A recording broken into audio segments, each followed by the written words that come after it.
Bom dia a todas e todos, bem-vindos a este Educa Week. Meu nome é Luiz Garcia, eu sou hoje um dos sócios do ITEDUC. Depois, se vocês quiserem conhecer, a plataforma Lifelong Learning está sendo apresentada lá embaixo. Chega de merchan. Talvez por relacionamento, eu fui diretor da ESPM, da Escola Superior de Propaganda e Marketing, por um certo tempo. Não digo o quanto, que deve ter sido mais velho que alguns de vocês, mas isso é uma outra história de uma outra longevidade. São 2 encarnações atrás.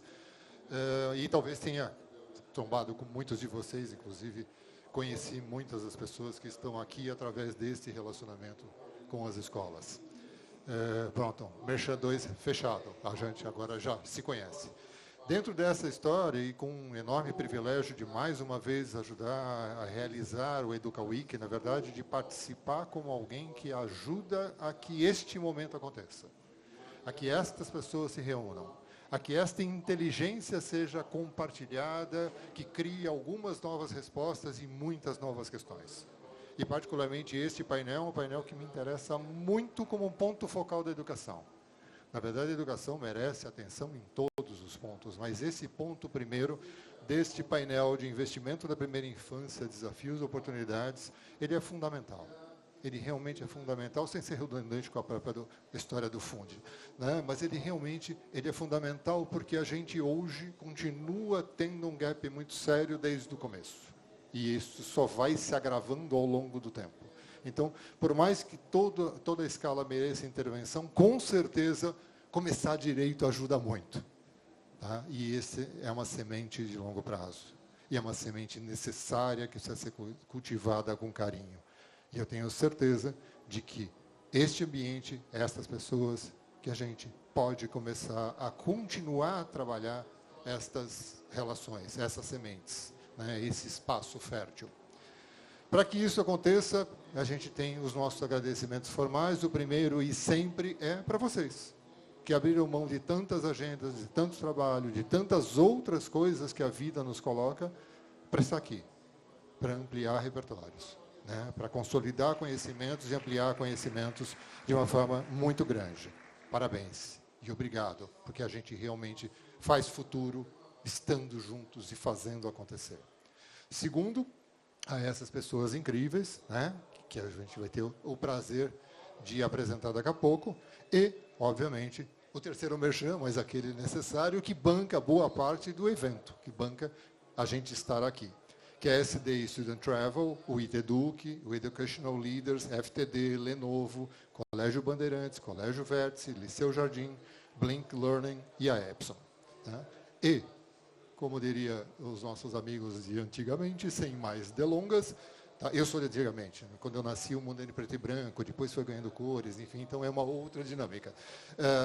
Sem mais delongas, eu vou chamar as pessoas que realmente vão fazer acontecer esse debate. Tá? Por favor, Tatiana, Fábio, que tá, pode subir, e quem vai liderar essa conversa boa toda é a Sandra Pavan. Obrigado, até. O palco é de vocês.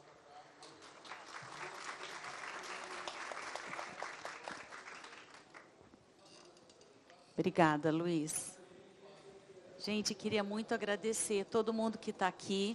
Eu estou muito feliz, porque a plateia está cheia, porque quando a gente fala de primeira infância, que deveria ser, de fato, o princípio o mais importante de tudo, nem sempre a gente chama as pessoas para isso, né?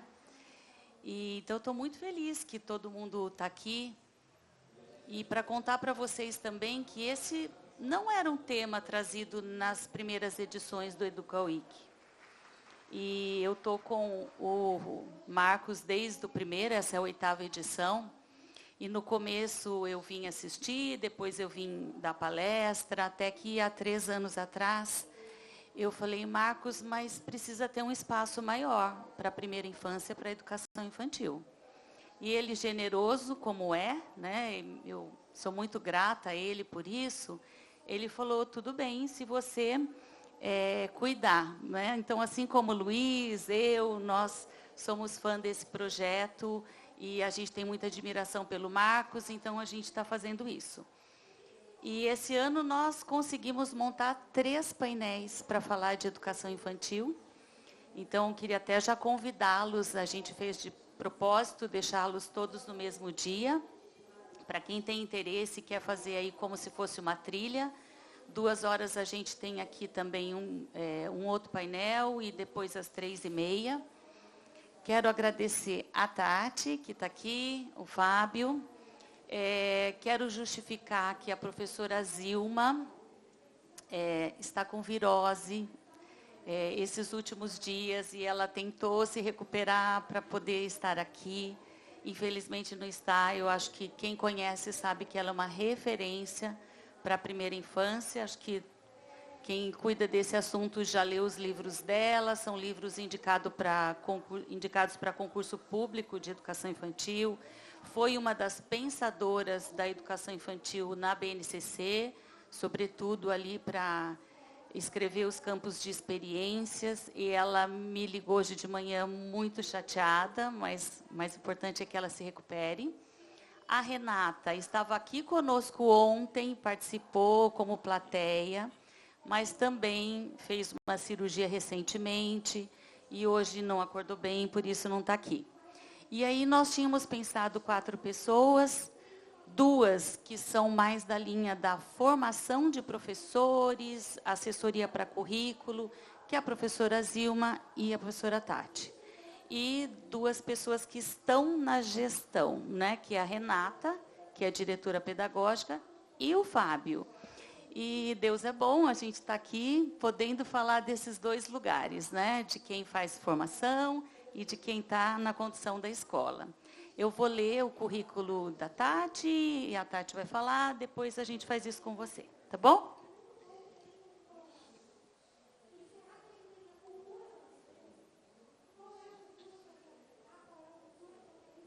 Então, a Tati é graduada em Pedagogia pelo Mackenzie, especialização em Psicopedagogia pela Unip, mestre em Educação pelo programa História, Política e Sociedade da PUC São Paulo, autora de materiais didáticos, proprietária da Pita Assessoria Educacional, entre outras coisas que você depois vai contando um pouquinho do seu canal, né? Então é isso, Tati. Muito, muito obrigada. É um prazer tê-la aqui. Tenho certeza que você vai contribuir muito com esse primeiro painel para a gente começar os debates sobre educação infantil. Obrigada, gente. Bom dia. É um prazer muito grande estar aqui. Vou tentar ficar sentada, porque professor sentado, né? Dá uma formiga aqui.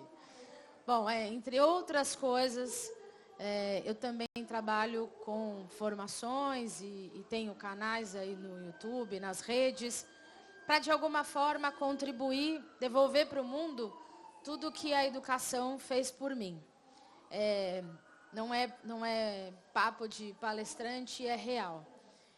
Teoricamente, pelas listagens, eu não poderia estar aqui com todos os rótulos que eu teria há 50 anos atrás. Filha de mãe solo, fui criada pela minha avó, que era analfabeta, né? Estudei naquela escola pública de bairro.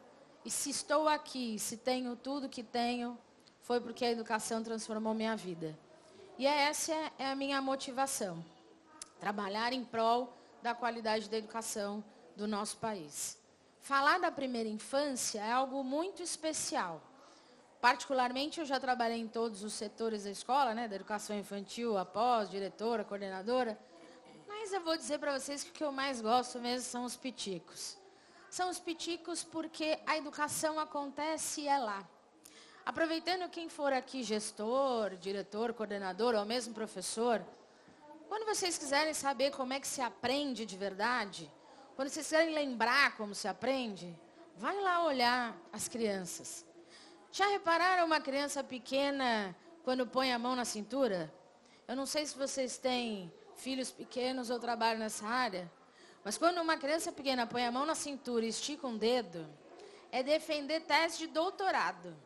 E aí ele vira para você e diz, você sabia? E a gente adulto bobo leva isso para lá, né? Mas é nesse você sabia que tem pergunta, levantamento de hipótese, experimentação, investigação, sistematização e conclusão. Eu que dou aula na pós, é meu sonho de consumo para os meus alunos. Que nós não tivemos. A gente nasce assim. A gente nasce com esse olho brilhando. A gente nasce com essa vontade de aprender. Ué, então o que acontece? Lá no livro 100 Linguagens da Criança, que todo mundo gosta de ler, né? Está lá escrito que tem 100 linguagens e a gente mata 99. Falar de educação infantil é esta preocupação. O que estamos fazendo com essas 100 linguagens? O que estamos fazendo com esse brilho no olho? Por que que ele chega no ensino médio, ou mesmo a gente, e nosso olho não brilha mais? A educação infantil é espaço de fazer, de experimentar, de cheirar, de montar, de desmontar, de acertar, de errar. E aprender é isso. Por isso precisamos beber nessa fonte.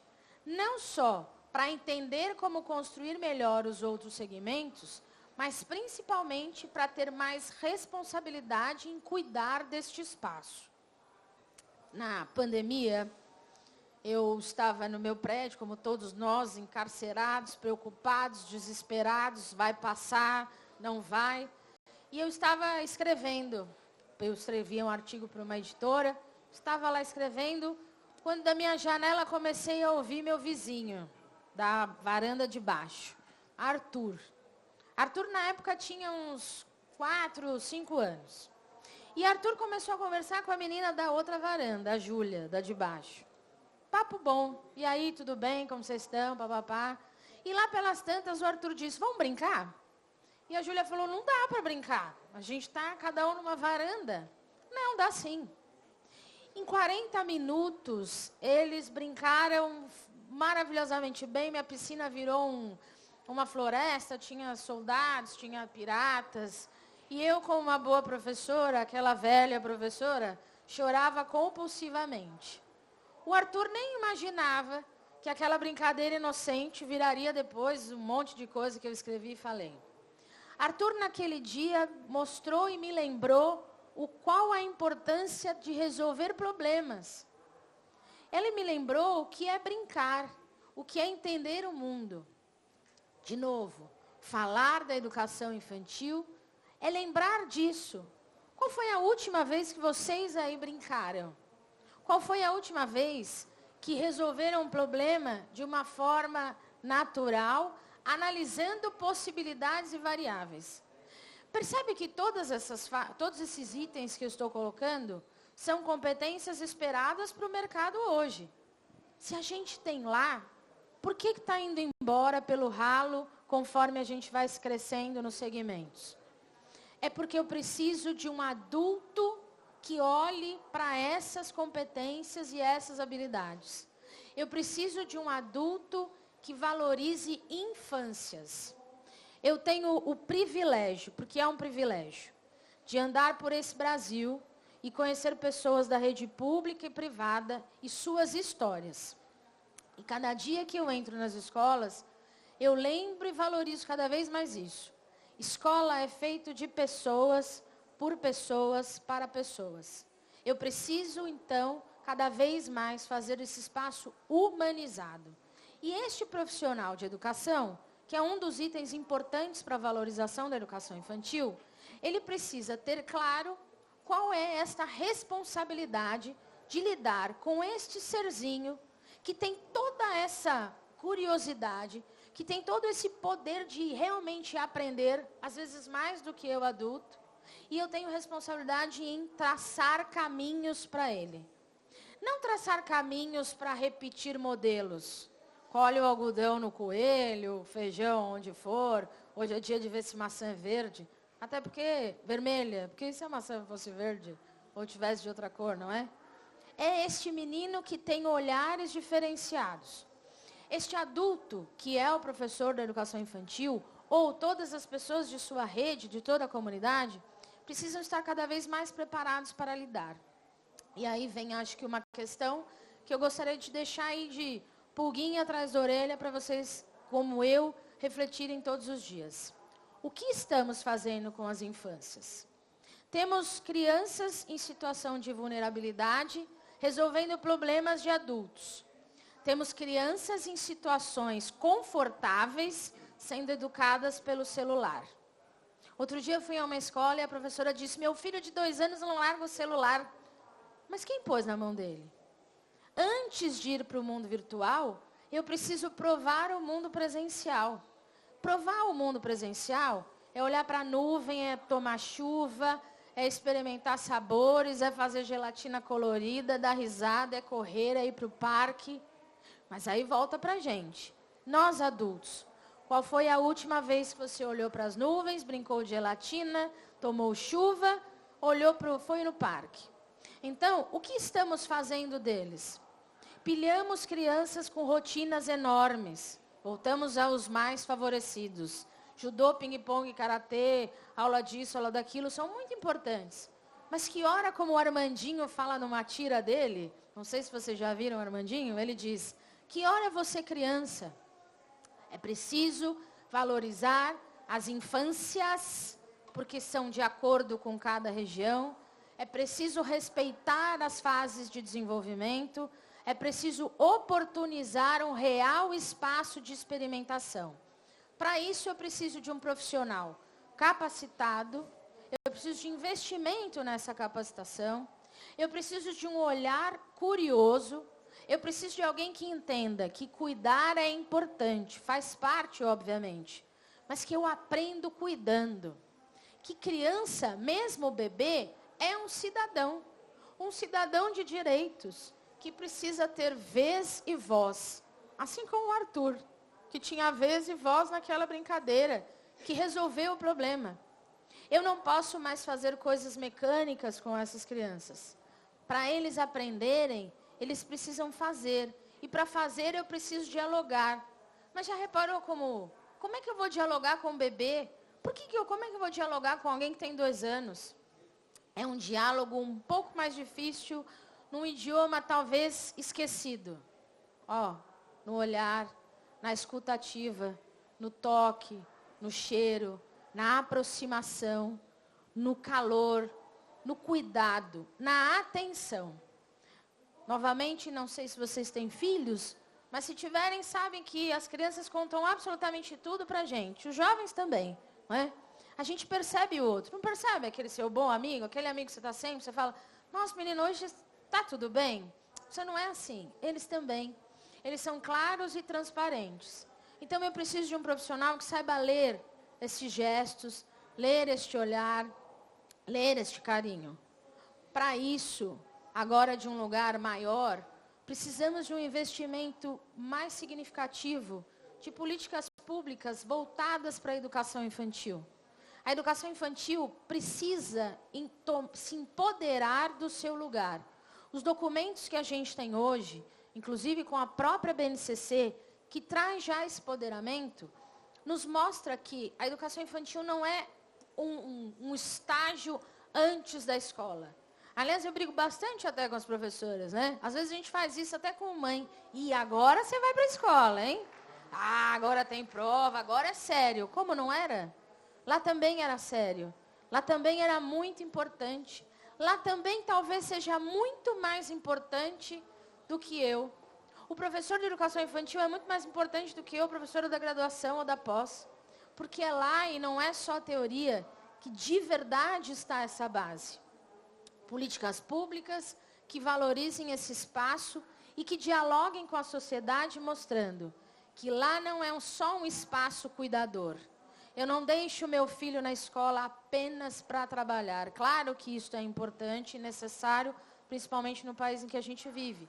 Mas é entender que estou ali também porque isto vai me fazer chegar lá no topo, na formação integral. A BNCC nos mostrou isso. O desenvolvimento do sujeito começa com 1 ano e termina lá com os 14. É uma missão de todos os segmentos, integrada. Discutir essa integração é importante. Caso vocês estejam em escolas em que tenham todos os segmentos juntos, é muito importante abrir esse espaço para que o ensino médio conheça a educação infantil, os anos iniciais, os anos finais. Não há trabalho de qualidade se há interrupções. Eu não posso viver numa escola na educação infantil, outra nos anos finais, iniciais, finais e médio. É uma progressão. Habilidades se desenvolvem para gerar competência a partir do crescimento desta progressão. Olhar novamente para estas famílias e entender como a gente também acolhe todas as dores de hoje, famílias que não entendem muito bem como é viver no mundo presencial e no mundo virtual, principalmente com as crianças da primeira infância. A entender a importância de conversar, de olhar nos olhos, do toque.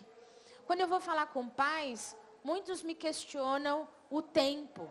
Eu não tenho tempo, eu trabalho, ele está no integral, o que eu faço agora? Não pense na quantidade, é na qualidade. Mostrar isso para as famílias, a qualidade do tempo que passamos com essas crianças. É muito triste e real, infelizmente, esse olhinho vazio, esse olhinho esperando alguém para conversar e para trocar.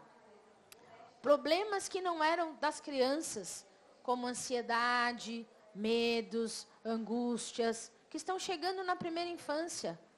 O que nós, adultos, estamos fazendo? Agora é para puxar a orelha de todos nós, né? Olha como estamos sendo irresponsáveis. Estamos colocando uma carga tão pesada no ombrinho desses pequeninos. Esses pequeninos que deveriam muito mais nos ensinar. Não é papo tão triste, né? Mas é papo de pensar que, opa, é hora de acordar. É hora de investir. É hora de dialogar. É hora de entender que lá na educação infantil precisa ter um bom planejamento de ação, intencionalidade pedagógica, uma progressão e uma discussão do desenvolvimento das habilidades, um olhar para as aprendizagens, um professor que tenha espaço e que saiba refletir sobre dados, analisar situações, analisar aquele momento da progressão daquela criança, entender características e pluralidades presentes nessa sala. As aprendizagens são diferenciadas. A escola não pode mais ser um espaço genérico. A escola precisa ser um espaço cada vez mais personalizado. Sei que personalizar assusta a gente, né? Porque aí a gente pensa, meu Deus, é uma atividade para cada um, não vai dar tempo, são tantas crianças, o que eu faço? É tanta diferença. Personalizar a aprendizagem significa olhar e entender a cada história que está aí. Como contadora de histórias, eu aprendi que cada pessoa é um livro. Então, eu preciso aprender a folhear as pessoas, a ler o livro. Não só a capa. A capa me engana, né? O prato, às vezes a gente, que comida bonita, chega lá, não era tão boa. Não, folheia o livro. Folheia e entende histórias. Folheia e entende as necessidades. Floreia e entende uma coisa que muito se esquece. Crianças em desenvolvimento na primeira infância estão aprendendo a lidar consigo, entendendo quem é o outro, para entender quem é o mundo. Isso implica nas questões emocionais, isso implica na relação de corpo, de movimento. Num grande centro urbano como o nosso, em São Paulo, muitas vezes é a escola o único lugar em que eles vão ter para se movimentar. Então, ao pensar a estrutura de uma escola de educação infantil, é preciso valorizar o movimento. É preciso que tenha reconhecimento motor, porque senão isso impacta diretamente no fazer, na aprender, né? Escolas como grandes, com grandes jardins, com grandes árvores, com grandes pátios.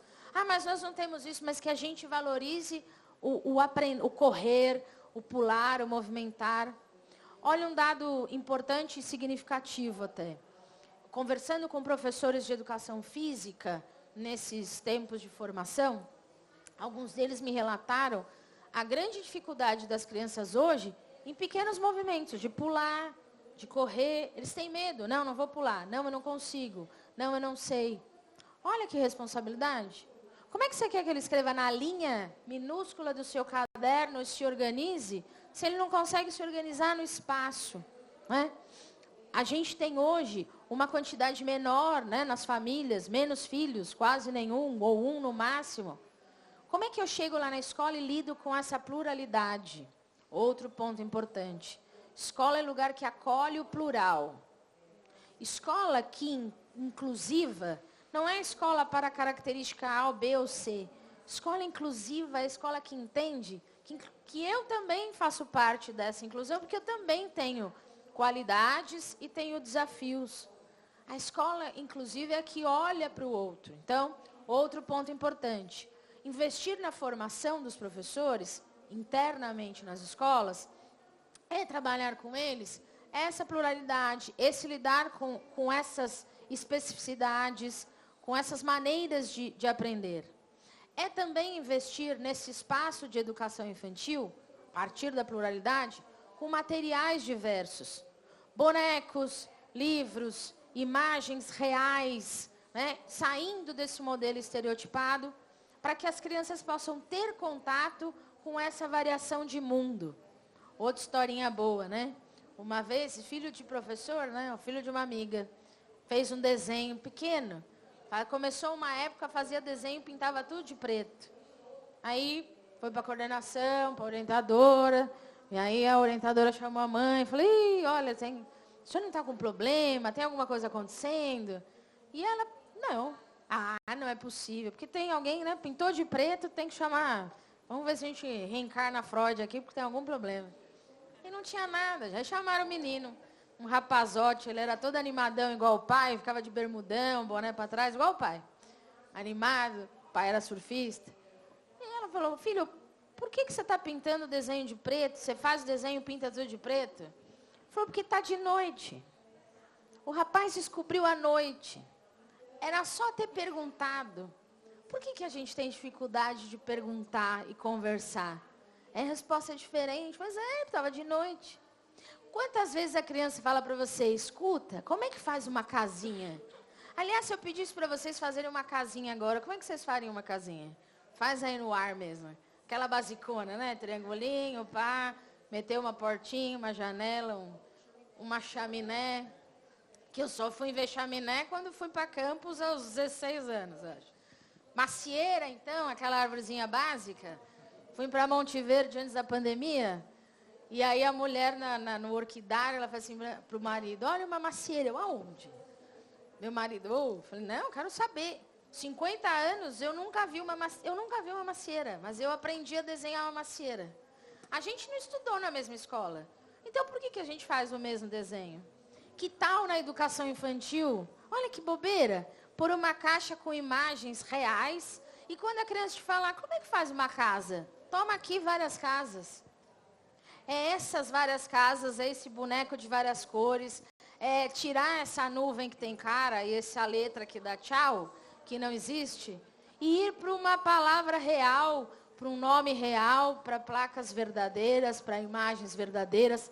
Tem tanto livro de histórias legais em que isso se trabalha. Fazer dessa escola de educação infantil um lugar de criação. Aí eu volto para o adulto. Acho que faz 2 semanas, né? A gente estava com o professor de educação infantil também no congresso. E eu os fiz brincar com caixas. Foi uma farra. No começo, todo mundo meio, não sei, mas veja bem, é para fazer para quem? Não, é para você, brinca. Como é que eu vou ver alguém brincar e avaliar esse brincar se eu não lembro mais como faz isso? Como é que eu vou entender o riso, a discussão, se eu não sei mais isso? Mais uma boa. Uma professora amiga de educação infantil fez um projeto falando de diversidade, trabalhando as várias versões dos contos de fadas. E tem uma das histórias, não sei se vocês conhecem, que é a verdadeira história dos 3 porquinhos, da Companhia das Letrinhas. O lobo é preso, só para vocês entenderem, e ele diz, da primeira entrevista, diz que foi tudo mal entendido, enfim, que ele só queria uma xícara de açúcar e tal. Lá pelas tantas da história, a professora na roda, contando a história, vou ter que levantar. O rapaz de 4 anos, não muito maior que eu, bota a mão na cintura, vira para a classe e diz, vocês não vão acreditar nesse lobo, né? Porque lobo não come açúcar. E aí se levanta uma outra sujeitinha de 4 anos, põe a mão na cintura e diz, Mas a tia Mariana falou que a gente tem que ouvir os dois lados. Vamos ouvir o lobo. Em outros carnavais ou em outros lugares, talvez, na primeira levantada do menino, a gente escutaria: deixa eu acabar toda a história. Depois você dá a sua opinião. Aí não tem graça. Aí não faz parte. Não, mas eles não estão prestando atenção. Não está prestando atenção? Mais do que a gente. Mais do que qualquer um. Este é o lugar disso. Não é só este, né? Nos anos iniciais, finais e médio, na faculdade, em todo lugar, é preciso que se abra espaço. Esses são pequenos exemplos para a gente entender a importância desta infância. Só que qual é o problema se eu não vou olhando direito para essa experimentação? Eu vou cortando. A resposta certa é, na outra linha, parágrafo, letra maiúscula. Depois você fala. Depois você me conta. Agora nós todos vamos pintar desse jeito. Agora nós todos vamos ver dessa maneira. E aí, vamos olhar para o mercado de trabalho? Eu preciso de alguém hoje que saiba reproduzir uma função, ou eu preciso de alguém que inove e crie? Acho que é uma ação que eu consigo reproduzir, né? A inteligência artificial faz muito melhor que a gente. E aí, então, vamos pensar como empresários, vamos pensar como educadores, vamos pensar como cidadãos para daqui a 5, 10, 15 anos. Que geração a gente está pondo na rua? Ainda uma geração que repete coisas, ou a gente está preparando crianças e jovens para realmente pensarem sobre? É lá que começa. É aqui que começa. É por isso que é aqui que eu tenho que aprender. Quem gostar de ler, gostar de curiosidades, tem um livro legal, chama Jardim da Infância para a Vida Toda. É inclusive um curso de pós, baseado na educação infantil. Então, quando a gente está dizendo sobre investigação, pergunta, projetos, por isso os campos de experiência existem. Campos de experiência, de experimentação, isso é metodologia científica, isso é a base da aprendizagem. Eu aprendo porque eu tenho uma pergunta. A partir da pergunta, eu vou levantar hipótese, vou buscar e investigar. Aprender é isto. As crianças perguntam o tempo inteiro. Respeitar a pergunta é entender e respeitar seu tempo de aprendizagem. Volto para o adulto que educa essas crianças. Estamos preparados para as perguntas? Ou as perguntas chegam uma hora e nos deixam fora da casinha? Quem leu? Deixa eu ver se tem gente velha igual eu. Quem for velha não, novo igual eu. Essa moça tem cara de velha aqui. Mas quem for novo igual eu, talvez tenha lido o livro Marcelo, Martelo, Marmelo, em que o menino era super curioso e perguntador. Mas, irrita a gente, né? Que tanto pergunta e que tanto cria. Pergunta é a base do aprender. Mas como educador, eu preciso saber entender essa pergunta e esse caminhar. Este professor de educação infantil não necessariamente, obviamente, vai avaliar como a gente pensa quantitativamente. Ele avalia qualitativamente esse processo. Mas mesmo não tendo a obrigatoriedade do número, não está muito preparado para isso. Qualidade da aprendizagem significa analisar o caminho percorrido. Por isso eu preciso saber onde você estava, onde você está e para onde você vai. Infelizmente, a gente ainda vê relatórios que descrevem problemas. A gente gosta disso, né? O Datena está aí provando há tantos anos que a gente gosta de uma catástrofe. Então, o relatório do ruim tem 3 páginas. Deixa que eu vou catar a Pedrinha agora. Tarará. E Mariazinha, ela é legal. Então, ela é boazinha, ela é fofa. E aí a gente vai falando para essas crianças, como tem no livro Com Olhos de Criança, não sei se já viram nos relatórios, e está lá. Esta criança é tímida, ela é teimosa, ela é agressiva, ela é... Ninguém é. Estamos. Depende das situações, dos gatilhos, dos problemas, das histórias. Olha a formação do professor. Um professor que precisa aprender a ler essa história para entender por que ele está. Quais são os gatilhos? E aí sim, como é que eu vou direcionar situações para que essa criança realmente consiga se desenvolver. É muito triste quando eu já escuto algumas pessoas desistindo de tudo. A educação não tem futuro, essa criança não tem futuro, olha como ele é. Por que como ele é? Se a gente tem tantas chances de viver todo dia. A gente comemora o Ano Novo dia 31. A gente vai comemorar todo dia. A gente vai acordar e falar Feliz Ano Novo. Porque todo dia é um dia novo. Para eles também. Então, capacidade de aprendizagem todos têm. As crianças têm capacidades de aprender. Não faz diferença. O que tem é a oportunidade do desenvolvimento dessas habilidades. Oportunizamos o desenvolvimento dessas habilidades? Temos instrumentos para isso? Volto a pedir, quase com um clamor, geral, que possamos investir mais nas qualidades e não nas coisas. Eu posso ter uma escola com laboratório da NASA, mas lá não tem aprendizagem. Eu posso ter um lugar que tenha uma árvore, uma garganta e alguém olhando, e ali eu tenho aprendizagem. Não que o laboratório da NASA não seja bom. Recursos e tecnologia, ótimo. Mas não adianta se eu não tiver alguém com sensibilidade no olhar. Ser professor é alguém, como dizia Rubem Alves, que é sensível, que olha para essas ações, para esse sujeito, antes de qualquer coisa, antes dos rótulos. E indo para o final, só mais acho que um ponto importante, que estamos descendo de responsabilidades para a educação infantil. Estamos tão sedentos e sedentas de rótulos que há crianças com vários crachás. Hiperativo, TDAH, com TEA, com isso, com aquilo. Tem crianças tomando medicação antes do tempo. Então, cuidado com a ânsia dos crachás. Tira os crachás e olha para a criança atrás dela. Aprende a olhar para elas. Olha no nível delas. Senta no chão. Educação infantil é sentar no chão. É brincar. É lembrar o prazer de aprender. E aí vai lá quase um recado para nós, Quando a gente... E aí eu faço isso agora, alguns exercícios. O Arthur está grande já. Eu contei para o Arthur esses dias que ele virou artigo meu e virou papo de palestra.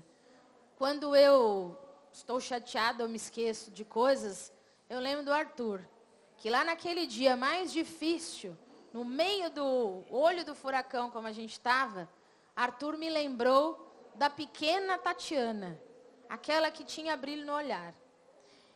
E aí ele me lembrou da Tatiana mais jovem, que ganhou da avó o seu primeiro avental cor-de-rosa e ganhou junto, uma frase muito importante dela dizendo: ser professor é muito importante, você agora carrega uma responsabilidade muito grande.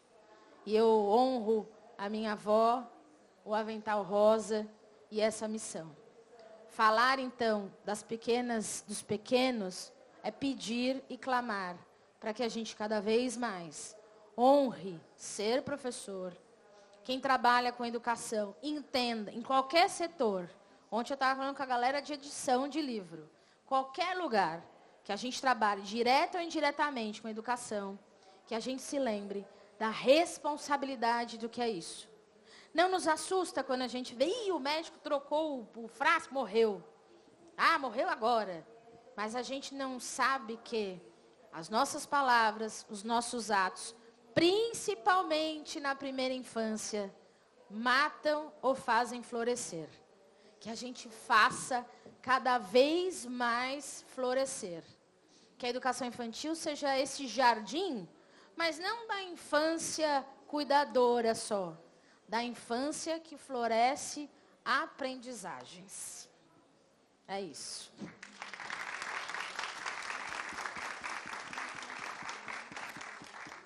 Muito bom, Tati. As suas palavras também fazem florescer muita esperança para a gente, Muita motivação, muito bom.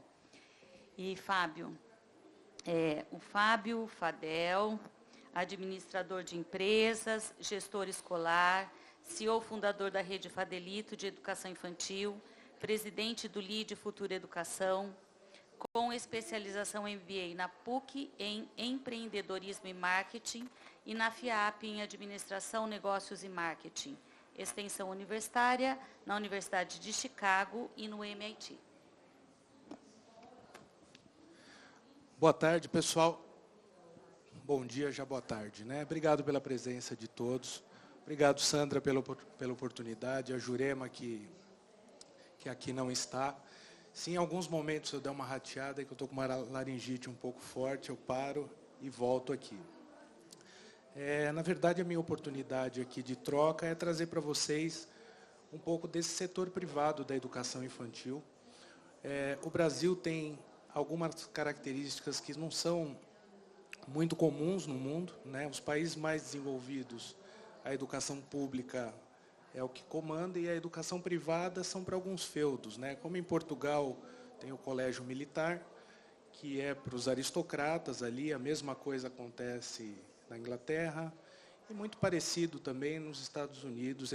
Os americanos têm um pouco da escola do berçário até os 3 anos, que são escolas que o governo não oferece, então tem uma série de pequenas creches, mas depois o ensino público realmente é de qualidade. Então venho aqui para trazer um pouco desse equilíbrio, né? Existem poucos países que têm essa força da educação privada como tem no Brasil, e aqui sim não é uma opção, aqui sim é uma condição, né? O pai, quando ele tem um pouco mais de recurso, ele tenta dar uma educação de mais qualidade para o filho. E a Sandra me pediu para, em 10 minutos aqui, contar um pouco da minha história e como eu me inseri na educação infantil. E eu vou tentar ser breve e trazer para vocês alguns dos princípios que me nortearam. Para quem não sabe, fui atleta profissional de judô. Nunca fui um grande atleta, mas era um cara bem esforçado. E cheguei a participar como sparring na Olimpíada de Atlanta, onde minha amiga que está ali, a Cris, lutou. Para quem não sabe, o sparring é aquela vítima que fica 30 dias sendo espancado pelo titular para preservar a saúde física dele, para ele chegar bem no dia. Por que eu conto para vocês sobre essa minha fase de atleta? Porque com 15 anos, para que eu conseguisse custear essa minha vida de atleta, eu comecei a trabalhar em escolas de educação infantil dando aula de judô. E na nossa época analógica, né? Eu pegava páginas amarelas e riscava ali todos os telefones de escolas que estavam próximas, porque eu tinha que ir de bicicleta. E aí telefonava e comecei a dar aula de judô na educação infantil. E foram muitas. Gurilândia, Amor Perfeito, Recanto do Amendoim. E isso me deu um conhecimento muito profundo sobre o segmento, porque eu trabalhava em escolas de alto padrão e baixíssimo padrão. Então, eu conseguia entender a diferença de serviço oferecido e até me incomodava um pouco, porque a criança é uma, né? Por que aquela criança tão privilegiada tinha tanta coisa a mais? Por que em algumas escolas eu tinha que entrar na sala, quem vai para a atividade esportiva é quem pagou, sai, quem não pagou, fica. Então, eu consegui aprender muito sobre educação infantil, e eu acho que essa primeira fase da minha vida foi onde eu encontrei o meu propósito de vida, porque me apaixonei por aquilo e não deixei pelos próximos anos. Em um segundo momento, eu comecei a trabalhar em colégios maiores, em colégios mais renomados, com 3, 4 mil alunos. Até encontrei aqui embaixo a Cristina Godoy, do Sabin. Eu trabalhei no Sabin 8 anos. Trabalhei no Magnum também, 6 anos. E nessa segunda fase da minha vida, eu tirei um aprendizado muito importante, né? Eu lembro que no Sabin, eles tinham uma festa de Dia dos Professores. Chamavam um buffet, faziam no salão, tinha banda. A gente ganhava relógios bons de Dia dos Professores. E nessa fase da minha vida, eu aprendi que se você quer entregar uma educação de qualidade, você tem que valorizar os profissionais ali. Tem um conceito japonês que é muito enraizado em mim, é uma expressão chamada de takiwei, né? O japonês usa muito isso, está lá no Código dos Samurais. E essa expressão tem uma série de traduções, né? Uma série de entendimentos para ela. Mas a base dela é que ou a prosperidade é mútua, ou ela não existe. Ninguém prospera sozinho. Então, se a gente tem uma instituição de ensino que abre um caminho para que meu educador consiga prosperar, e eu não falo de dinheiro, mas eu falo de conhecimento, de experiência, de autoestima, ele vai entregar um trabalho verdadeiro para as crianças também. E eu também vou entregar verdade para essa família. Então, nesse momento da minha vida, eu pude aprender um caminho para uma educação de qualidade, e o caminho está na valorização do educador, sempre. Num quarto momento, né, aí eu entrei no hype, aí eu bombei. Aí eu abri um CNPJ. Comecei a terceirizar projetos esportivos em escolas. Montei lá um prospecto, futebol, ginástica, natação, tinha de tudo. E aí fui lá no extinto Galileu Galilei, e eu tinha 18, 19 anos. Né? Fui lá no Galileu Galilei e vendi o meu projeto. Eu não me lembro do nome da diretora, mas um amor de pessoa que acreditou em mim. E em 2 meses a minha vida tinha virado um inferno. Eu tinha 40 professores de diversas atividades, todos eles faltando. Eu mandava 700 boletos para aqueles alunos, porque só naquele colégio tinha 700 crianças que faziam atividade. E aí a gente tem que voltar lá na década de 90, que era tudo analógico, era boleto por boleto, cancelamento por cancelamento, baixa por baixa. E acho que uma frase que resume esse momento da minha vida são: pequenas empresas, grandes problemas. Né? E eu tive que correr para me qualificar, porque eu não entendia daquilo. E o Brasil é um país complexo. Né? Para a gente viabilizar qualquer empresa aqui não é fácil. Então, fui me qualificar e já tinha o sonho de abrir uma escola de educação infantil. Já vinha juntando dinheiro para fazer isso. Fui no Sebrae do Taboão, fiz todos os cursos do Sebrae de ponta a ponta. Fiz Sebrae do Taboão, Sebrae São Paulo, Sebrae Osasco, Sebrae do ABC, fiz todos os cursos que tinham, de gestão e empreendedorismo, CLT, cobrança, e fui me qualificando para conseguir abrir aquela escola que era o meu sonho de educação infantil. E esse sonho baseado numa dicotomia que tinha naquele momento no país, né? Quem viveu aquela época sabia que a mulher estava se inserindo muito fortemente no mercado de trabalho. E a escola de educação infantil é uma ferramenta de inclusão social. A mulher precisa trabalhar, ela precisa ter tranquilidade para deixar um bebê de 4 meses na escola. E aí, como eu vivia isso profissionalmente, eu enxergava uma terceira via naquele momento, né? Ou a escola era muito pequenininha e era um sobradinho adaptado, mas que tinha um acolhimento sem igual. A diretora, a dona, conhecia todos os alunos, todas as famílias. Ou a mãe partia para uma estrutura mais segura, mais profissional, de um colégio grande. Então as mães viviam fazendo essas duas escolhas. E por que não o caminho do meio? Né? Por que não ter uma escola de educação infantil bem estruturada, uma escola de educação infantil que não só seja bem estruturada fisicamente, mas também profissionalmente, que seja especializada naquilo. E esse era meu sonho, entrar nessa terceira via. Passei lá 6 meses procurando imóvel de madrugada, não tinha 5º andar, não tinha nada disso. A gente andava na rua e anotava telefone, né? E aí vocês imaginem a situação. Eu fui para umas 50 reuniões com o proprietário de imóvel. Não tinha imóvel próprio, careca, orelhudo, fortão. Aí os caras iam falar, mas isso é um tira no jardim da infância, né? Eu achei um louco para alugar um imóvel para mim. Até que em um certo momento na Vila Sônia, o meu avô tinha imigrado para o Brasil, meu avô português, e eu encontrei um senhorzinho muito simpático que migrou com ele. E tinha fechado uma escola de ensino fundamental na Vila Sônia, chamada Multilogos, e eu consegui alugar esse imóvel. E aí, por um período, a gente começou a reformar. Nessa época eu tinha uma namorada, que também era do SEIB, pedagoga, que me ajudou muito. A tia dela fez cortina, e a gente foi se organizando.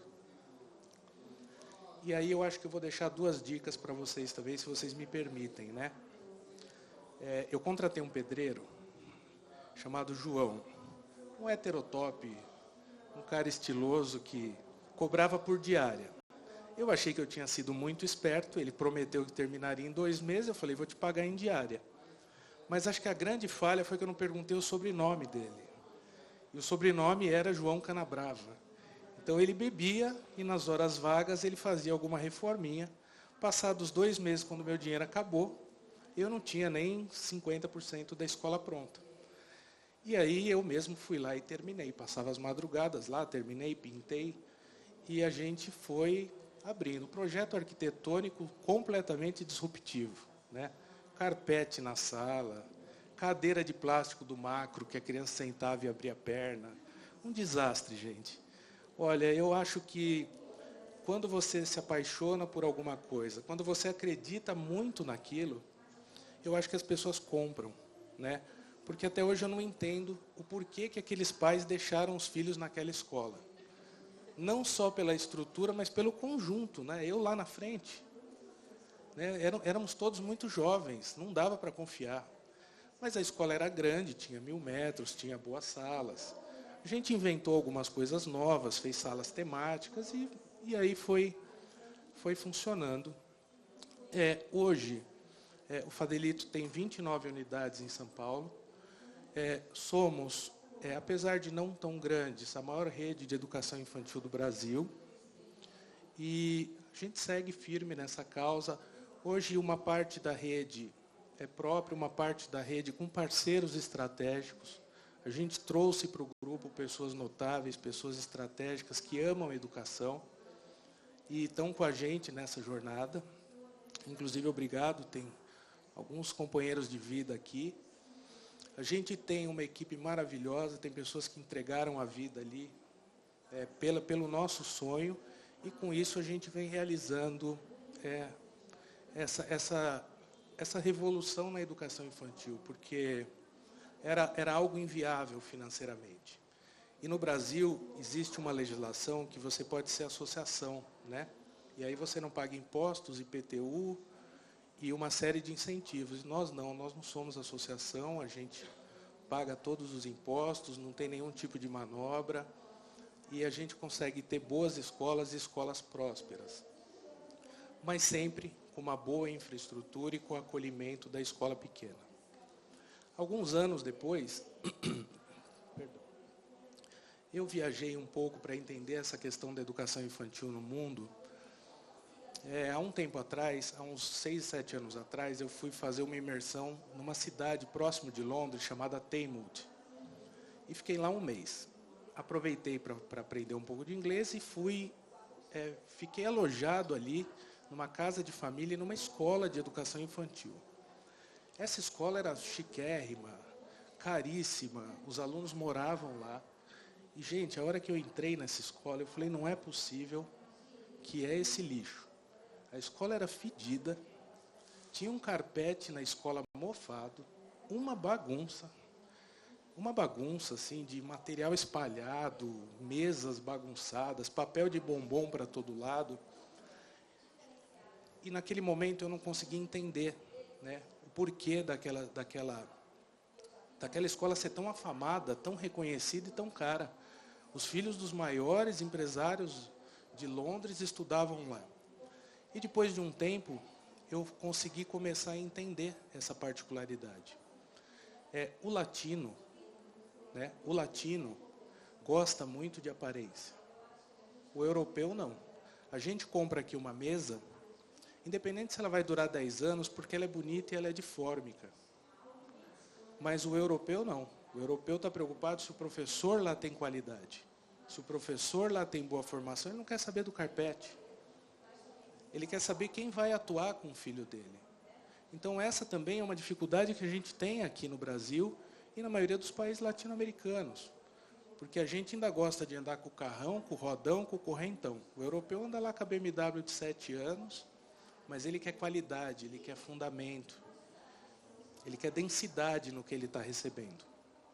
E isso ainda é uma coisa que a nossa escola, como privada, tem que se acostumar. Não dá para ser disruptivo e falar, eu vou deixar aqui esculachado, eu tenho que entregar para o pai o que ele quer. Mas acho que o brasileiro ainda precisa aprender muito sobre a importância da educação infantil. essa balança do cuidar e do educar, ela tem que ser regulada. A mãe hoje entende a escola de educação infantil de 0 a 3 anos numa proporção muito forte de cuidar. Ela ainda não entendeu o que é um projeto de desenvolvimento para o bebê. Ela ainda não entendeu a importância de um bom trabalho pedagógico para uma criança de 1 ano. Mas eu acho que a gente consegue mudar isso. E há 2 meses atrás, eu também fiz uma imersão na educação da Finlândia, para entender as particularidades daquele país. E trouxe uma lição, que é a mesma lição que eu trouxe lá do Albert Sabin, que eu trouxe de Londres, e eu trouxe da Finlândia. E aí um pouco diferente, gente, tem muito recurso, né? Eles têm muito dinheiro direcionado para a educação. Mas vejam só, coisas impossíveis para nós, professora. O planejamento lá é individual por aluno. Individual planejamento. Impossível fazer isso aqui.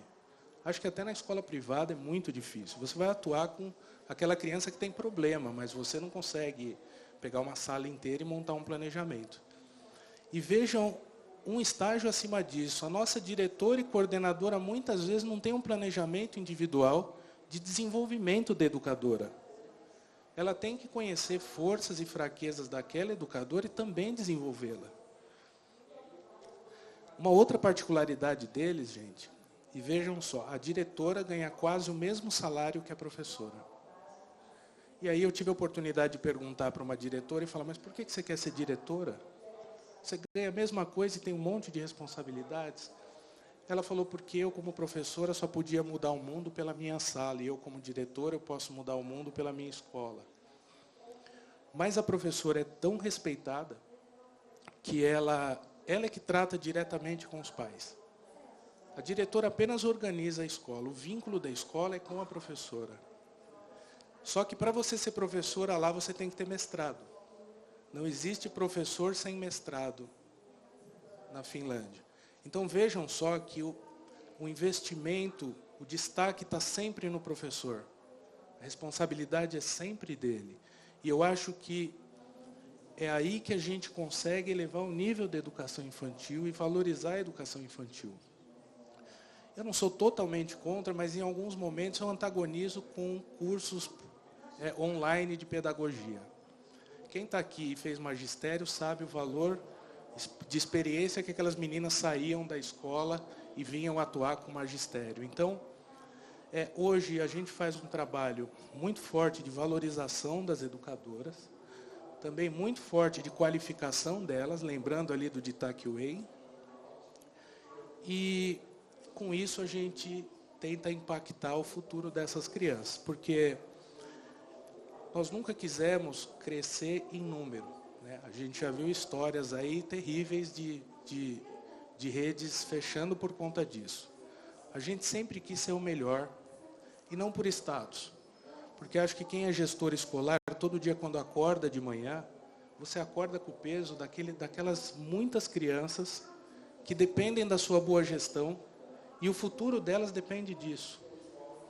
Então, eu acho que nós, como gestores, como mantenedores de escola, a gente tem que, a todo momento, para as famílias, valorizar o trabalho pedagógico da escola e valorizar os nossos educadores. O grande amigo e inimigo do Brasil é a clientividade. O pai trata a escola como um cliente que quer exigir o que ele quer que a escola faça, porque ele paga. Isso é muito difícil da gente mediar, porque é receita. É difícil você falar não para ele. Mas, ao ponto que essa clientividade também é positiva, porque ela desenvolve a escola. Seu inimigo é seu maior professor, e o seu cliente chato, em alguns momentos, é seu inimigo, mas ele te faz evoluir. Então, acho que existe muito ainda para se fazer pela formação das educadoras, pela essa parte de posicionamento da escola, no sentido de se posicionar como uma instituição, não como uma empresa que tem clientes e cede a todo momento, porque as mães hoje querem organizar até a rotina e o planejamento da sala, querem colocar o filho numa sala maior porque ela acha que ele é um ser super motivado. E a gente acaba tendo que se adequar a essa situação. Então, acho que o desafio é grande, mas vejo um futuro mundial para a educação infantil muito importante. Hoje, acho que muito mais gente entendeu que a educação infantil é uma etapa vital na vida da criança e que, se não bem feito aquele processo, infelizmente, a criança vai pagar a conta por muito tempo. E resta para nós fazer esse trabalho de formiguinha, de conscientização e tentando colocar, sim, a educação infantil em destaque, que acho que é o ponto que ela merece na educação. Tá bom? Obrigado por enquanto e vamos lá.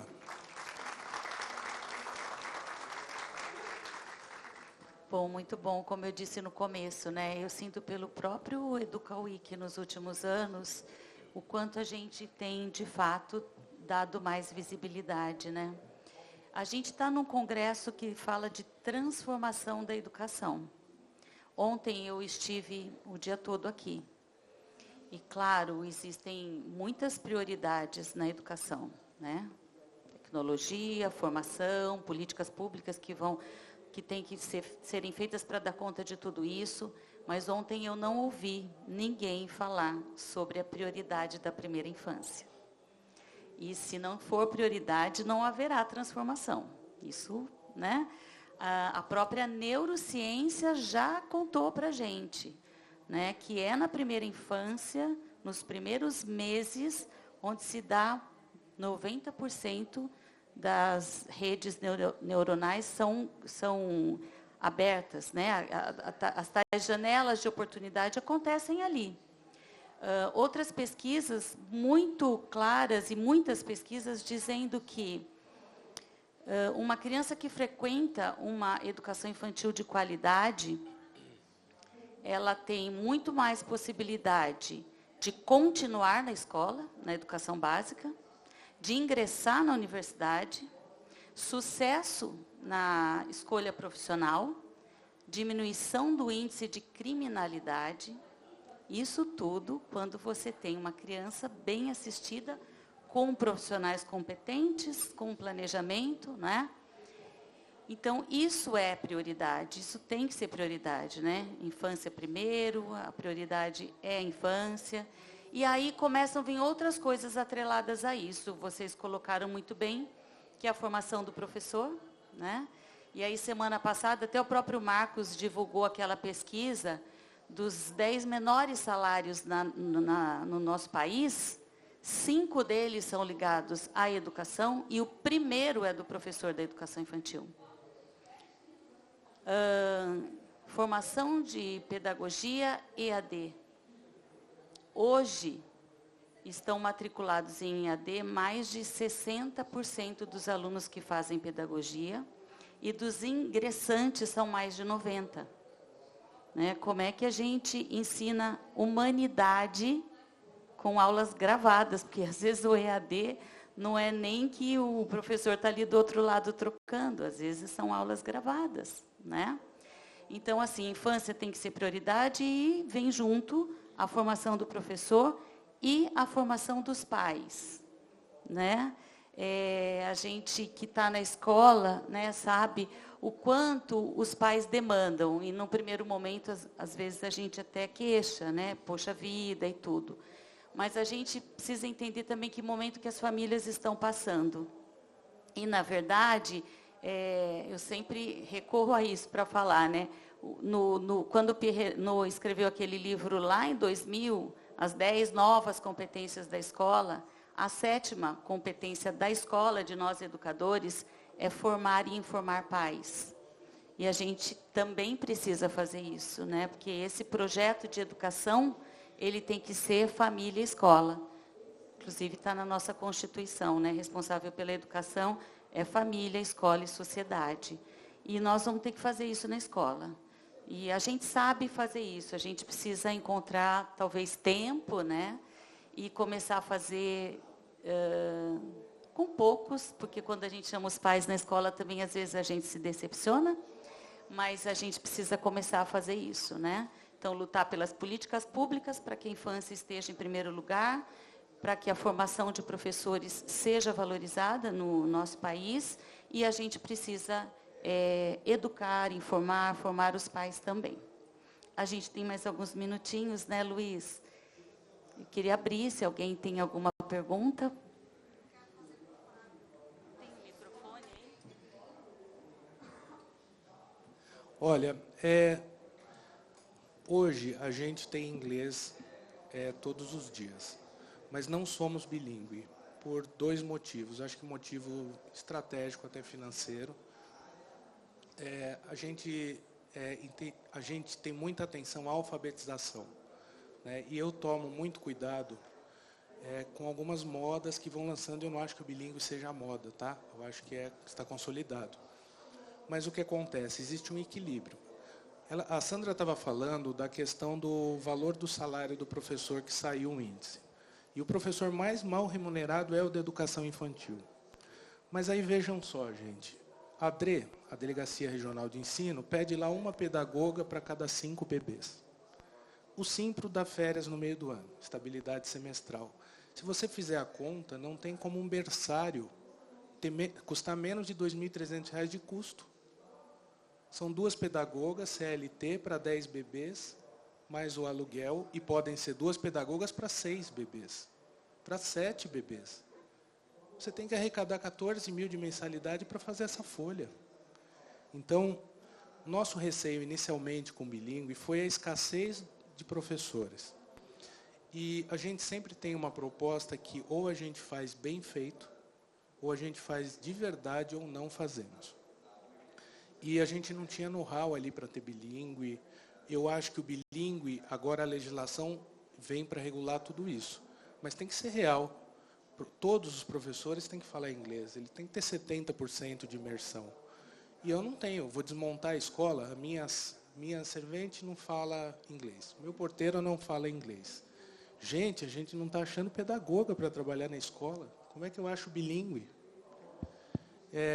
Então, a gente começou a entender essa questão da mão de obra e um cuidado, porque o pai, ele tem uma expectativa. Vocês são bilíngue? Ele chega e quer falar inglês com a professora. Uhum. Então, a gente não optou por bilíngue. Eu fiz uma pesquisa o ano passado, e acho que o que diferencia a nossa escola de muitas é que a gente não trabalha por emoção, a gente trabalha por pesquisa e por resultado, né? Então, coisas interessantes para vocês, né? Por que o pai escolhe uma escola de educação infantil? Em primeiro lugar, localização. Em segundo lugar, e olha aí o latino, infraestrutura ou acolhimento. Em terceiro lugar, proposta pedagógica. E em sexto lugar, atividades extras. Então, olhem, gente, e chega a ser dolorido para nós que fazemos um trabalho profundo. O pai prefere infraestrutura do que a proposta pedagógica. Tenho certeza que se passasse essa pesquisa lá naquela escola de Londres, o número era completamente diferente. Mas dê a César o que é de César. Ele não gosta muito do pedagógico, mas eu vou cumprir minha missão, vou fazer bem feito. Mas eu também vou ter uma boa infraestrutura. E o inglês calhou ali como atividade extra. Aí a gente veio com uma segunda pesquisa, que eu acho que atingiu, a gente pegou públicos diferentes. Um pessoal de Pinheiros um pouco mais alternativo, um pessoal dos Jardins, e a gente misturou um pouco as escolas para entender o porquê, se a gente ia trabalhar o bilíngue ou não. E a gente entendeu ali que o pai quer sim inglês todos os dias. E eles vieram com uma votação maciça que eles querem o inglês todos os dias. Aí a gente perguntou, se você escolheu o inglês todos os dias, sabendo que tem direitos autorais, se a escola adotar alguma escola de inglês ou algum sistema de ensino que custe R$70 por mês, você mantém seu voto? 70% declinou. Puxa, mas é tão importante para você que você não está disposto a pagar R$70 e o nosso ticket médio é R$2.800. O cara paga R$70 numa pizza no final de semana. Então, o que a gente entendeu? Que existe aí um peso e medida, e eu acho que entregar uma proposta pedagógica, uma proposta socioemocional, uma educação com valores e um cuidar bem coeso, junto com a alfabetização, acaba sendo o principal, e o inglês é um faz parte ali do conjunto, mas não é o foco principal. Olha, a gente tem hoje escolas com 40% de conversão, 30%, temos escolas nos Jardins, em Moema, e Lapa tem fila de espera, Moema tem fila de espera, Perdizes agora em partes tem fila de espera, e a gente vem conseguindo atender bem. Algo que eu vou falar aqui não é para se entender como uma crítica, porque a minha obrigação aqui é trazer o lado empresarial. Tá? O que eu mais recebo todo mês é proposta de escola bilíngue à venda. Muitas. Muitas. Outro dia eu peguei um portfólio de uma empresa que vende escolas 80% bilíngue. O cara não consegue manter. Não consegue manter a qualidade. Porque aí a hora que o pai chegar lá e o inglês da sua professora for mais ou menos, ele vai tirar. Então, esse é meu ponto de vista. Mas acho que tem mercado. O mercado do bilíngue hoje representa 3% do Brasil crescendo, mas crescendo em zona sul de São Paulo. Quando você sai de São Paulo, ele não é tão forte. É meio moda, né? É. Precisa de contar entre os seus amigos que meu filho faz escola bilíngue. Isso. Infelizmente. Eu perguntei, foi de propósito, tá? Porque Tá eu bom. não sou a favor. Eu acho que tem, não gosto da palavra eu acho, que tem que ser o que você está fazendo, que é inglês todos os dias, mas sem ser bilíngue. Sim, acho que tem que ter verdade em tudo que você for entregar. Porque uma hora alguém te pega na falha. Nós não temos esse projeto, não. E tem mercado, tá? Acho que tem mercado. Acho que Obrigada. isso acho que tem a ver com formar pais, né? Exatamente. Tanto é, Renata, que agora eu saí da escola e agora eu criei já uma escola para pais, chama Mais Família Educação. É porque, assim, a gente precisa formar alunos bilíngues. A escola não precisa ser bilíngue. Não mas precisa. os alunos, ao final da jornada, serão bilíngues. É. Né? Eu não estou fazendo parte do painel, mas você trouxe uma outra questão, se me permita. Eu sou de Brasília, tá? O mercado de Brasília é totalmente diferente. Você estava trazendo, você tem 2 pedagogas formadas por sala. Sim, a legislação de São Paulo estipula um número de crianças por pedagoga. A gente passou algumas dificuldades em Piracicaba, alguma coisa muda, tá? Muda a questão de móveis, banheira, mas existe uma lei mínima de pedagogas. Então, quando muito se fala, né, eu sou obrigada a ter uma pedagoga no berçário. Isso é lei em São Paulo. Sim. E agora eu tenho que ter uma para 5 ou para 6, né? Para 5, né? Você inviabiliza. Porque lá em Brasília eu tenho uma pedagoga, né, formada, capacitada, e 2 assistentes. É o certo, e funciona bem, né? Porque aí elas estão fazendo o curso, você vai descobrindo quem é que tem talento e você investe nela. Sim, sim. Obrigada, viu? Obrigado, é um prazer. Acho que a gente tem mais uma pergunta, é possível. Vamos lá? Oi, boa tarde. Fábio, eu queria saber um pouco mais sobre a organização, a gestão da formação dos professores, porque muitas vezes não é fácil numa escola só, e você tem 29. Como que vocês organizam, né, e gerem essa unidade que também deve ter entre todas elas, né, mirando nessa qualidade que você mencionou? Olha, eu vou tentar abordar alguns pontos de vista sobre isso. E aí, voltando lá numa matriz de administração SWOT, quem conhece o FOFA, né? Forças, fraquezas, ameaças e oportunidades. O que é uma ameaça real para uma escola de educação infantil? Um acidente. Né? Isso é uma ameaça real. Eu posso perder um aluno, posso perder 2, mas eu não me recupero depois de um acidente grave. Então, hoje a gente tem algumas ferramentas de qualificação dessas educadoras. Em primeiro lugar, a gente tem um mapa de risco da escola, onde o berçário está lá em vermelho, porque o momento da troca é perigoso, no mini maternal eles mordem, no refeitório o alérgico senta na ponta, para ele não pegar o lanche do colega. Nas salas maiores, a nossa educadora é instruída a se posicionar de frente para o escorregador, e aí a gente usa só um mobiliário que passa pelo nosso departamento de arquitetura. Quando a gente entende que um brinquedo é seguro, a gente valida. E nós temos hoje mais de 70 protocolos. e sempre estudamos muito os processos. Então, eu vou contar um exemplo do trocador de bebê. A gente estudou aquilo por uns 3 anos. Uma almofada maior, almofada no chão, porque a gente olhava e falava, vão trocar 1000 vezes a criança, e podem ser 10.000 vezes, mas é igual um avião, 0 de erro, porque a hora que cair, uma criança vai se machucar. E a gente estudou acolchoar o piso, estudamos amarrar a berçarista no trocador, porque existe um ponto de risco, que é a hora que ela vira para pegar a fralda. Aquelas gôndolas em cima, a gente que desenvolveu, que hoje tem muitas, de colocar fralda. E aí a gente chegou a um colchão curvo, que a gente pôs os bebês lá e testou por muito tempo, para mesmo aqueles bebês de 1 ano e meio não rolar, para que eles não rolassem. Então, muita coisa a gente veio desenvolvendo, né? Como o shock pad, que é um sistema de amortecimento para grama. A gente trazia uma linha de brinquedos do Canadá, que as normas de segurança são diferentes, agora já tem no Brasil. E a gente trabalha duramente esses 70 protocolos. Então, quando a educadora vem para a escola, ela passa por um processo de integração, que hoje é todo online, e ela trabalha nesses mapas de risco. Em um primeiro momento, a gente não trata da parte educacional. A gente trata dessa parte do cuidado e da segurança. Então, uma coisa boba, essa nossa plataforma online, uma berçarista tem que tirar nota acima de 9, senão ela reprova. Eu sei que um bebê, ele se afoga com uma colher de sobremesa de água no nariz. Então, ela tem uma altura certa para colocar água na banheira. E a gente tirou a parte que regula a temperatura de cima da pia, a gente pôs embaixo, que ela não consegue mexer.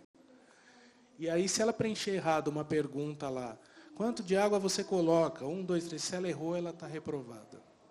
Então, primeiro a gente acultura ela sobre segurança, porque muitas vezes eu trabalho com meninas que não têm filhos. E filhos é o supletivo da professora, né?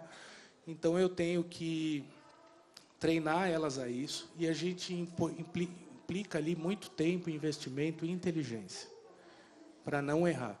Coisas bobas, eu não tenho soleira com degrau na escola, eu tenho soleira rampada. Eu não tenho uma pia que tem bico, eu só tenho pias redondas.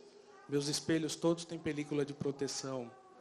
As minhas portas todas têm protetor. Então, a gente leva muito a sério, no primeiro momento, isso. Existe o Mentoring, que é um treinamento contínuo durante o ano, que aí sim a gente fala de educação infantil, de alfabetização, de estimulação, e durante o ano elas vão passando por vários treinamentos. Na progressão de carreira dela dentro da escola, para que ela suba de nível de educadora júnior para sênior, para plena, ela tem que ter um score, uma pontuação nessa plataforma. Os cursos extras, a gente disponibiliza um QR Code e ela lê e pontua. E agora virou um cassinão, né? Porque acho que na pontuação ela troca por itens. Tem Alexia, tem um monte de coisa. Então, ela se qualifica e no final ela também tem alguns pontos. Mas a gente procura criar esse ambiente de aprendizado. Tá? Eu gosto muito desse modelo de debate, que eu acho que é batendo o bolo aqui que o bolo cresce, né? Não de forma muito unilateral. A gente quebrou aqueles cursos de cima para baixo. E a gente vai provocando elas. Olha, você é uma boa professora de maternal 1, vem aqui falar sobre estimulação. Então, você dá esse curso, você dá aquele curso. E a gente trabalha com essa meritocracia. Boas pessoas têm a oportunidade de falar e de ensinar. Tá?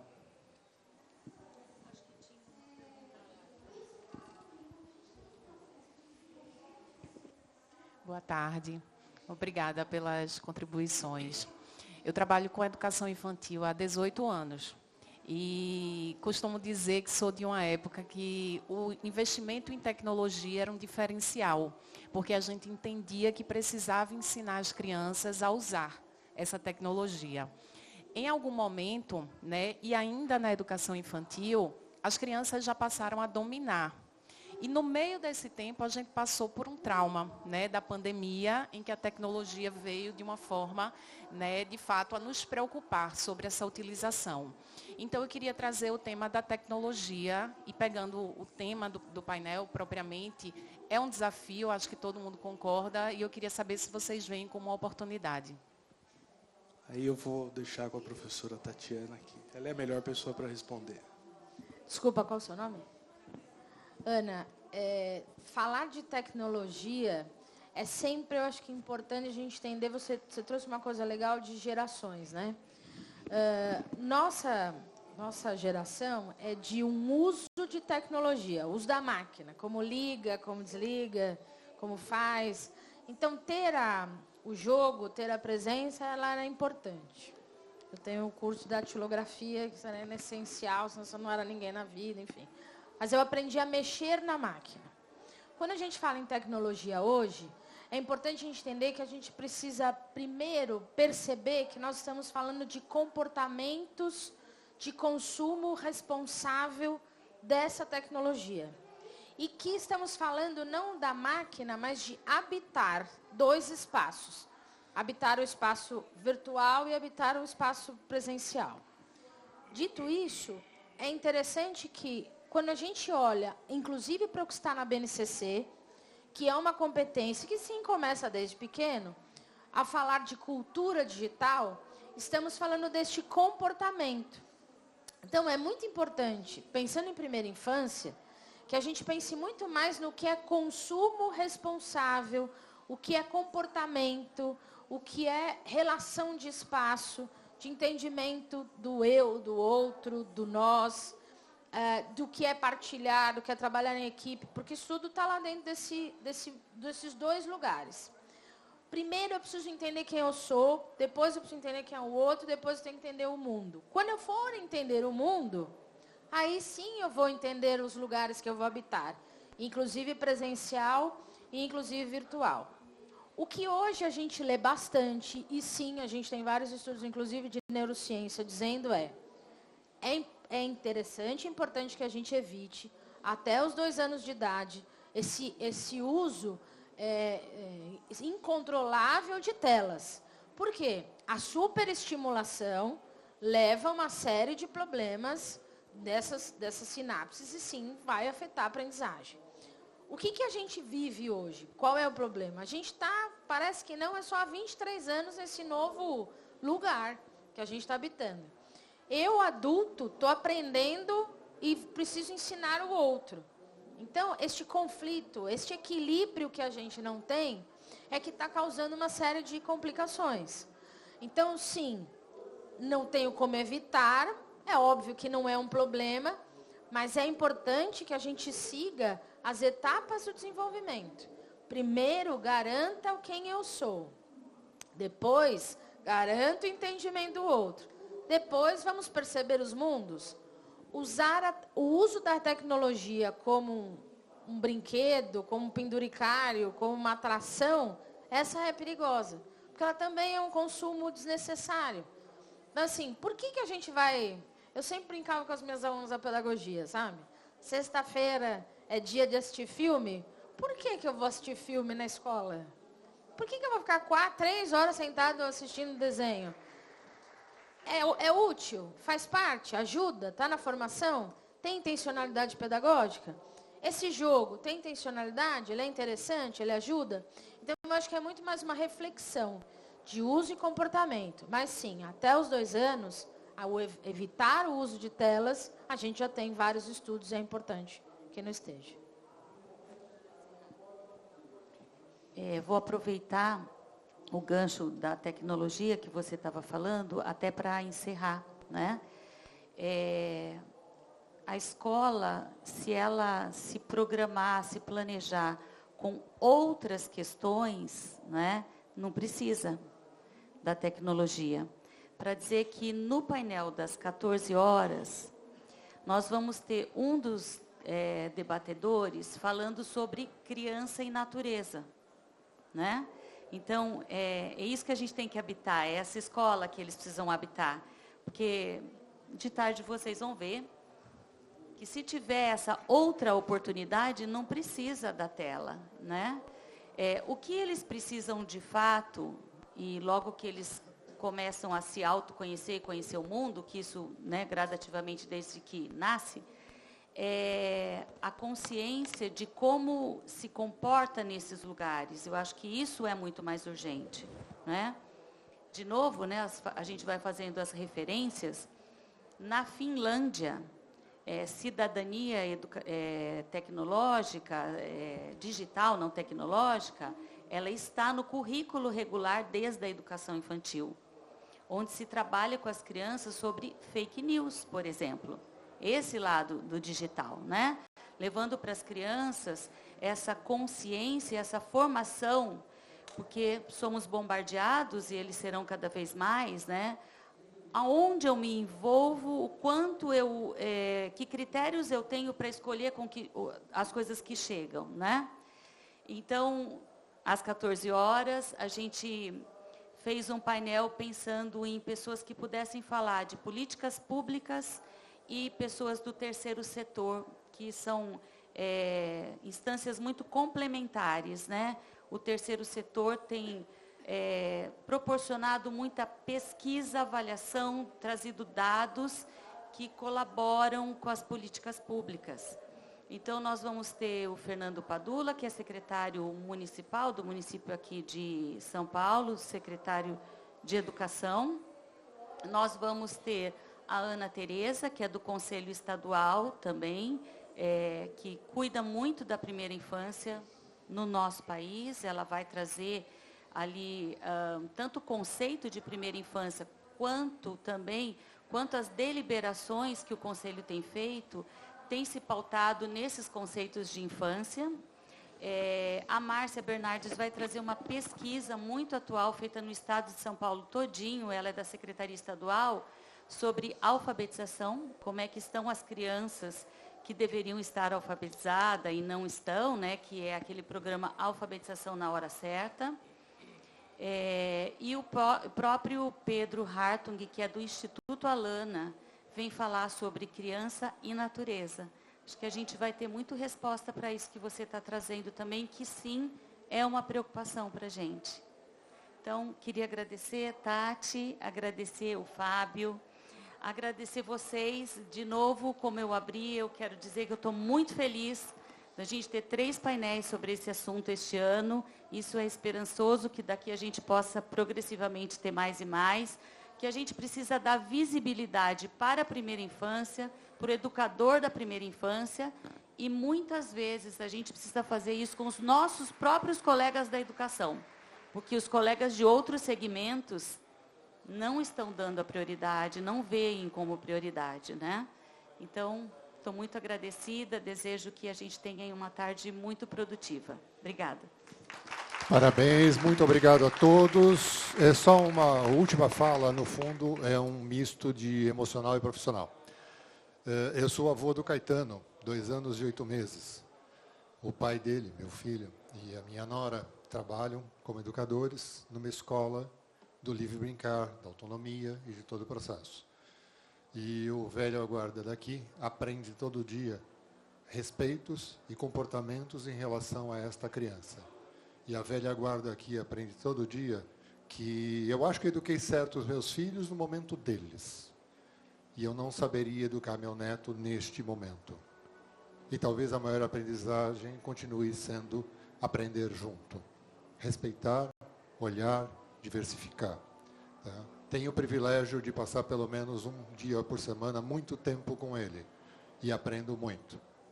Um fato de segunda. Ele estava com 3 carrinhos que ele gosta muito. Ele estava brincando com 2. E ele pediu para que o terceiro não sofresse. Ele chegou perto do carrinho e falou, agora eu vou brincar com aqueles. Você fica aqui, depois eu venho brincar com você. Esse respeito com o brinquedo, esta persona criada a partir dessa projeção, esse ludus tornado real, sem tela, faz pensar todo dia. Que bom que eu criei este filho, que soube se livrar da minha educação e criar a dele. Que bom que eu vou ter um neto que vai me ensinar a viver nesse novo mundo. Vivamos esse novo mundo no palco Anísio Teixeira, que foi grande inspirador dessa educação nova. Até daqui a pouco, depois do almoço.